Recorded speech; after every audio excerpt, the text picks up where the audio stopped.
Штипско-Радовишкиот регион бил еден од главните ранохристијански црковно-образовни центри, поточно во периодот од 3 и 4 век од нашата ера, тврди денеска директорот на Штипскиот народен музеј, археологот Мите Штериов.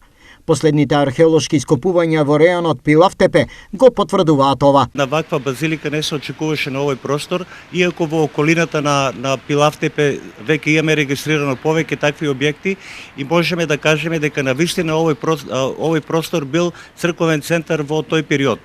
Сето тоа ни укажува дека сите овие базилики кои што се откриени, сите наоди кои што ги најдовме, навистина ни посочува дека на оваа локација постоела навистина моќен црковен центар во тој период. Зошто овој археолошки локалитет заслужува посебно внимание и открива нови детали од пребогатата македонска историја? Овој локалитет навистина го заслужува своето внимание, бидејќи овде пронајдовме од праисторијата, значи од железно време, од хеленистичкиот период. Вредно е да се напомене, тврди Штериов, дека новооткриената базилика е современик на базиликата што се наоѓа во кругот на античкиот локалитет Баргала. И таа базилика која што откривме сега и она е на Баргала, некаде датира во исти период, бидејќи и Баргала е некаде од 4-тиот и 5-тиот век.